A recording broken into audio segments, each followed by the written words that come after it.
Alrighty, hey guys, this is JC Bowers. We are at Wabash, and today I'm going to be discussing biodiversity in the garden and why it's so important.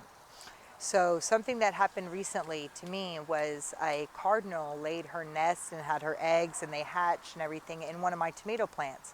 And this is in an area where I have a few tomatoes. I have a few tomatoes just about all around the property, and I'm always experimenting and trying different things because I really don't like to use pesticides, or even if it's organic, because if I'm keeping away good guy or the bad guys, I'm probably also keeping away some good guys. So in one of my other areas where I had about 3 tomatoes, I noticed that hornworms were completely taking over.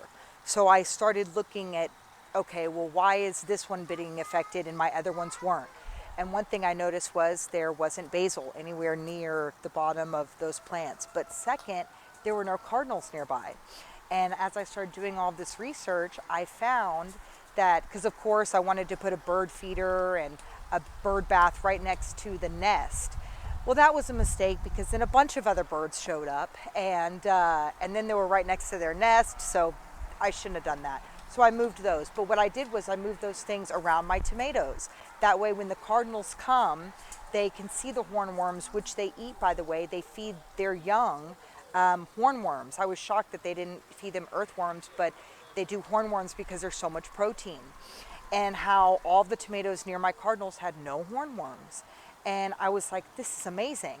And so I started adding either a bird feeder or a bird bath near all of my sections of tomatoes, so about 5 different sections.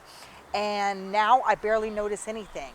And it's been an extraordinary thing, because now these cardinals have an abundance of food for their young, because this is the time when they're having clutches of, broods of babies, and it's just really been this beautiful thing. So I want us to continue on our journey of trying to be totally free of all this other stuff. And I guess what I'm getting at is that because there's this diversity in the garden, things balance out, things equal out, and I have to do way less work, and I get to just enjoy these beautiful things like baby cardinals hatching and not having to do anything but pick tomatoes off, and that's a beautiful thing. So if you're watching this and if you're having issues with your hornworms, please just try it. You have nothing to lose, and it's better than any type of pesticide, even if it's grow safe, even if it's whatever, because that stuff might keep away bad guys, but like I said, they also keep away good guys. And to create equilibrium, we have to have both, because I truly believe that the more things that defecate naturally in our garden is what creates the greatest flavor. So plant on and keep it up.